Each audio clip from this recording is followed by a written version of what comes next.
Selamat siang pendengar Pro 1 RRI Yogyakarta dimanapun Anda berada, hadir siang kali ini di program Aksi. Dan selama 30 menit ke depan pendengar, kita akan hadirkan topik menarik siang kali ini. Makanan pendamping ASI tidak harus ribet dan mahal. Dan juga pendengar nanti bisa bergabung di line WA atau telepon. Siang kali ini kita sudah terhubung bersama beliau, Ibu Kiki Widyastuti STRGZ. Nah, ini ahli gizi RSUD Sleman. Kita sapa. Selamat siang Mbak Kiki. Pak, selamat siang Mitra Sehat RSUD Sleman. Selamat siang pendengar RRI Pro 1 Jogja. Baik, kabar sehat Mbak Kiki? Alhamdulillah Mas. Alhamdulillah. Nah, siang kali ini pendengar, makanan pendamping ASI ini tidak harus ribet dan juga mahal. Tentu memberikan makanan yang berkualitas dan bergizi. Baik, Mbak Kiki, dijelaskan terlebih dahulu kepada para pendengar Pro 1 RRI Yogyakarta siang kali ini, Mbak Kiki, monggo. Jadi kan Indonesia ini negeri yang kaya ya Mas, beraneka ragam pangan. Sebenarnya untuk pemberian MPASI itu kita sering mendengar bahwa kayak ikan salmon, terus di keju kayak gitu. Tapi sebenarnya kita bisa mendapatkan bahan makanan yang banyak di pasar. Jadi kayak misalnya sebenarnya kita bisa memakai hati ayam, udang yang kayak akan nyat besi. Jadi tidak perlu ribet dan tidak perlu mahal untuk pembuatan ASI. Yang penting MPASI yang kita buat itu memenuhi syarat MPASI, yaitu adekuat, tepat, aman, dan benar. Seperti itu. Baik. Nah, Mbak Kiki, ini sebagai orang tua mungkin yang pertama ketika mereka baru memiliki anak pertama dan lain sebagainya, belum tahu kombinasi-kombinasi makanan tersebut. Ini sebaiknya searching di Google kah atau tanya ke siapakah, dari bidan perawatnya atau seperti apa Mbak Kiki? Jadi setiap ibu yang memiliki anak balita biasanya sudah mempunyai buku KIA Mas. Nah di buku KIA tersebut sudah dijelaskan bagaimana pemenuhan gizi untuk anak misalnya dari usia 6 sampai 12 seperti itu. Sudah bisa dibaca, semua ada di situ. Salah satunya kita harus memberi MPASI yang adekuat, yaitu secara komposisi mengandung zat gizi seperti karbohidrat, protein, lemak, terus sayur, serat seperti itu dan vitamin mineral. Nah, kita sebagai ahli gizi menyarankan untuk setiap MPASI yang diberikan kepada anak itu harus ada protein hewaninya karena lebih mudah terserap. Di situ sudah dijelaskan juga di buku KIA yang sudah dimiliki masing-masing ibu. Baik. Nah, Mbak Kiki, ini ketika makanan pendamping ASI ini diberikan kepada anak yang berumur berapakah, dan juga ini makanan yang seperti ini nanti diberikan sampai umur berapa? Jadi kalau misalnya anak lahir 0 sampai 6 bulan, kita berinya hanya ASI eksklusif saja. Lalu setelah 6 bulan, anak ini sudah tidak cukup kalau hanya diberi ASI. Makanya kita berikan untuk kecukupan gizinya MPASI. Nah, MPASI ini harus disesuaikan dengan tekstur sesuai dengan kemampuan anaknya. Jadi kalau misalnya di usia anak 6 sampai 8 bulan, kita bisa kasihnya teksturnya kita buat ulek saring Mas namanya. Nah, terus kalau 9 sampai 12 sudah mulai naik tekstur, itu kita cincang kecil-kecil itu anak untuk belajar seperti itu. Nah, di atas 1 tahun mereka sudah bisa mengikuti makanan keluarga. Jadi bisa kalau memang sudah bisa makan nasi, ya makan nasi, orang tuanya makan misalnya sayur sop dan ayam goreng kayak gitu, dia juga bisa gitu. Baik. Nah, ini tentu makanan pendamping ASI ini memang sangat penting sekali, apalagi kalau diolah sendiri. Ya, ini tentu orang tua ini bisa tahu komposisi kandungan yang baik buat anak tercinta gitu ya Mbak Kiki ya. Iya, iya Mas. Nah, ini ketika orang tua agar menjadikan makanan pendamping ASI ini anak tidak jenuh dan selalu suka, ini biasanya apa yang lakukan komposisinya, Mbak Kiki? Memang harus dikenalkan sedini mungkin dengan beraneka ragam makanan ya.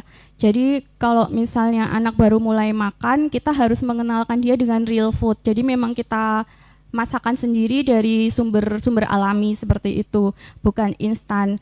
Nah, dan kita juga tadi di syarat MPASI kan ada benar ya Mas. Jadi di situ kita memberi seperti rules feeding. Jadi anak diajari makan secara benar, seperti misalnya dijadwal. Jadi ketika terjadwal, anak itu tahu terjadwal juga laparnya seperti itu. Dan lebih disarankan untuk makan bersama keluarga. Jadi dia lebih nafsu makannya juga bagus. Dia juga mencontoh orang-orang sekitarnya untuk makan seperti itu. Kita memperkenalkan rasa lapar ke anak. Nah, ini Mbak Kiki, ketika pemberian makanan pendamping ASI ini agar porsinya juga cukup dan tidak berlebihan. Misal nanti anak dikasih doyan terus, takutnya nanti obesitas atau bagaimana, seperti apa ini sebagai orang tua, Mbak Kiki? Sebenarnya di buku KIA-nya sudah ada Mas untuk porsinya. Jadi karena di anak 6 sampai 8 bulan itu sebenarnya kebutuhannya masih bisa dipenuhi dari ASI sebanyak 70%. Jadi dari MPASI-nya hanya 30%. Nah, di situ mungkin untuk porsinya kalau baru mulai belajar makan 6 sampai 8 bulan, dia 2 sampai 3 kali sehari, bisa dimulai dari 2 sampai 3 sendok makan sampai maksimal nanti 125 mili. Nah, terus nanti kalau di usia 9 sampai 12 bulan, dia ASI-nya hanya mencukupi sekitar 50% kebutuhan kalori anak tersebut. Jadi untuk MPASI sekitar 50%. Di situ yang kalau 1 tahun ke atas ASI-nya hanya 30%, jadi 70% kalori yang dibutuhkan anak dicukupi dari MPASI. Nah, nanti bisa dibaca lagi di buku KIA-nya, dan buku KIA yang baru juga sudah ada resep untuk MPASI-nya. Yang harus kita ketahui juga bahwa kebutuhan gizi anak ini agak berbeda dengan kebutuhan gizi kita yang sudah dewasa. Jadi kalau kita yang sudah dewasa, kebutuhan terbanyak kita dari karbohidrat, tapi kalau anak ini lebih membutuhkan protein dan juga lemak.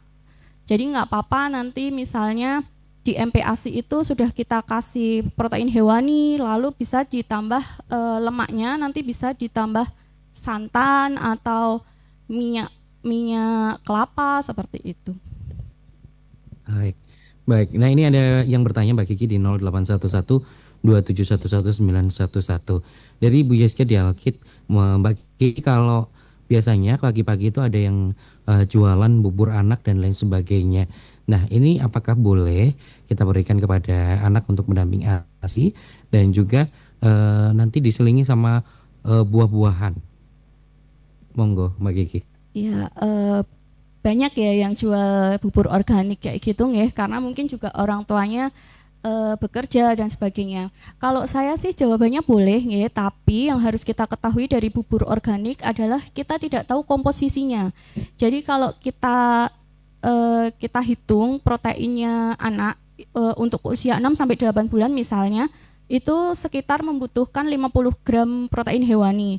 Nah, kalau kita beli, kita tidak tahu berapa gram protein hewani yang ada di bubur tersebut. Jika ada banyaknya kasus yang anak selalu diberikan bubur organik, dia akan kekurangan protein, nah akan menimbulkan anemi pada anak. Jadi dia kekurangan protein hewani karena tidak terukur berapa protein hewani yang dia konsumsi. Nah, untuk buah, kita sarankan buahnya yang mengandung vitamin A dan vitamin C yang berwarna kuning seperti misalnya pepaya, seperti itu boleh, tapi tidak boleh berlebihan karena lambung anak kan masih kecil nih. Jadi kalau terlalu banyak diberi buah lalu dia sudah kenyang duluan, proteinnya nggak masuk gitu aja. Baik. Nah, ini kalau ketika pemberian makanan ini, nah makanan yang misal ini diberikan tidak habis, apakah ini juga boleh dikonsumsi lagi? Apa harus disimpan di kulkas atau harus sekali makan dan dibuang? Kita saranin sih untuk tadi ya ada syarat MPASI yang aman. Nah, aman ini berarti untuk proses penyiapan, proses penyimpanan itu harus dilakukan secara hygiene baik dari penjamah makannya, ibunya yang memasak atau peralatannya. Nah, dikhawatirkan jika makanan nggak habis, tadi sudah terpapar udara nggih, jadi akan tercemar, akan terkontaminasi, nah gampang basi dan sebagainya. Lebih baik dibagi dulu baru disimpan. Nah, seperti itu, Mas. Baik. Ada juga ini yang bertanya, Ibu Lala di Jalan Magelang, apakah pemberian jus atau buah dikasih sebelum makan apakah tidak berdampak ke lambungnya ya Bu? Iya, matur nuwun. Jadi kalau untuk pemberian jus kita sarankan untuk ke makan utamanya dulu. Jadi karena dia akan kenyang dulu nih Mas kalau diberi jus. Jadi jus bisa dijadikan selingan, tapi yang harus kita ingat adalah MPASI anak ini harus rendah gula dan garam. Tidak boleh terlalu banyak. Jadi kalau misalnya jus buah atau mungkin sari buah seperti itu diberikan di sela-sela waktu makan, jangan sebelum makan seperti itu. Baik. Baik, nah ketika ibu-ibu dan tentu kepada anaknya yang memang memberikan makanan pendamping ASI ini, nah untuk makanan yang dibuat ini ketika kandungan-kandungan yang sudah tepat dan lain sebagainya, ini apa ya istilahnya dari anak sendiri apa sih Bu terkait dengan apa ya istilahnya hal positifnya kepada anak kita sudah tepat memberikan makanan-makanan pendamping ASI tersebut? Tentu saja makanan yang tepat, gizi yang cukup, pertumbuhan anak juga akan bagus.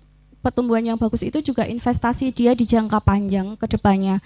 Karena MPASI ini selain untuk memenuhi kebutuhan gizi anak untuk beraktivitas dan juga bertumbuh, dia juga membutuhkan pengenalan Mas. Jadi kita membentuk pola makan dia sampai dia nanti dewasa seperti itu. Kalau misalnya sekarang dia sudah diberi makanan yang mungkin banyak tinggi gula, tinggi garam, dia akan sampai gede nanti juga akan mengkonsumsi makanan-makanan seperti itu dan akan menimbulkan resiko penyakit degeneratif nanti di saat dia besar. Jadi kalau misalnya MPASI sekarang sudah diberikan secara benar, dia tumbuhnya juga bagus, pertumbuhan badannya bagus, pertumbuhan otaknya bagus, karena pembentukan otak itu sangat 85% dibentuk di usia dia 0 sampai 2 tahun. Jadi kita harus mengejar itu, masa emas anak. 1000 hari pertama kehidupan anak kita harus memberikan gizi yang cukup.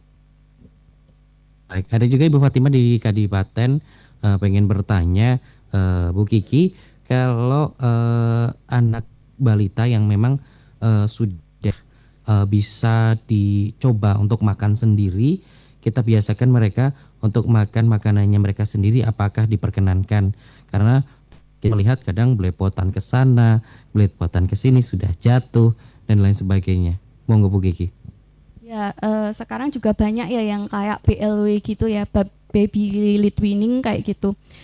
Sebenarnya bisa karena itu juga salah satu cara kita mengajari anak untuk makan. Jadi oromotor seperti itu kan bisa dilatih dengan anak, misalnya diberi gigit-gigitan yang finger food seperti itu. Tapi harus kita pantau sebagai orang tua, kita harus tahu sebenarnya yang masuk ke dia itu sesuai porsi yang dia butuhkan atau tidak. Nggak apa-apa dia diajarin makan sendiri, tidak apa-apa, tapi sebagai orang tua kita harus memastikan makanan yang kita masak ini apakah benar bisa dikonsumsi seluruhnya atau hanya habis karena jatuh, habis karena belepotan seperti itu. Gitu, Mas Rifa. Baik Mbak Kiki, menarik sekali. Nah ini memang pemberian makanan pendamping ASI ini memang sudah diajarkan ya oleh ibu-ibu yang memang mempunyai anak dan juga ada panduannya tersendiri di buku yang sudah diberikan gitu ya. Nah ini ketika ibu istilahnya memiliki berbagai macam kesibukan. Nah sehingga yang ngurus mungkin entah itu neneknya, entah itu ada pengurus sambung. Nah ini apakah edukasi juga harus diberikan dari ibu dari anak tersebut, Mbak Kiki, untuk ke para pengasuhnya anak-anak tersebut? Ya, sering terjadi masalah seperti itu ya Mas ya. Jadi Ya, betul. memang harus support sistem keluarga itu harus bagus sebenarnya. Seperti halnya ASI eksklusif. Jadi kalau ASI eksklusif saja, kalau tidak didukung keluarga itu akan susah. Karena masih banyak perbedaan pendapat dalam mengasuh seperti itu. Jadi memang ada yang masih berpendapat bahwa MPASI bisa diberikan 4 bulan. Nah, itu peran kita sebagai orang yang kita harus mengedukasi, kita harus memberitahu. Ini sebenarnya acuannya adalah buku KIA, yang buku KIA itu juga sudah sesuai dengan rekomendasi WHO seperti itu. Jadi memang harus ekstra untuk memberikan info ke seluruh pengasuh ya. Jadi bukan hanya ibunya, tapi mungkin ayahnya atau neneknya, atau mungkin pengasuh yang merawat karena dititipkan misalnya seperti itu. Jadi harus kompak Mas. Baik, baik Mbak Kiki, tak terasa ini waktu kita sudah berada di penghujung acara. Mungkin untuk closing statement yang ingin disampaikan kepada pendengar Pro 1 RRI Yogyakarta terkait dengan topik kita siang kali ini, monggo Mbak Kiki, makanan pendamping ASI tidak harus ribet dan mahal. Monggo 2 menit. Ya, jadi pembuatan MPASI ini saya harus yang penting ibu-ibu yang pertama kan harus kewarasan ibunya ya. Jadi tidak usah dibuat pusing, tidak usah dibuat susah seperti itu. Karena kan sudah di buku KIA itu pun contohnya sangat mudah. Jadi ibu-ibu bisa uji coba di rumah, dari masakan yang sudah ada di rumah, tinggal kita sesuaikan teksturnya. Bisa mengikuti menu keluarga lalu dibuat disesuaikan teksturnya. Jadi semoga nanti ibu-ibu yang pendengar bisa mempraktekkan, bisa membaca lagi literasinya, bisa mencoba agar anaknya nanti bisa kenal dengan beraneka ragam makanan yang sehat, yang bergizi dan cukup untuk kebutuhan dia bertumbuh. Seperti itu Mas. Baik, terima kasih Mbak Kiki yang kali ini sudah bergabung untuk memberikan edukasi kepada para pendengar Pro 1 RRI Yogyakarta. Semoga Mbak Kiki dan teman-teman dari RSUD Sleman selalu diberikan kesehatan Mbak Kiki. Ya, terima kasih Mas Rifa. Semoga Yes, selalu sehat. Waalaikumsalam.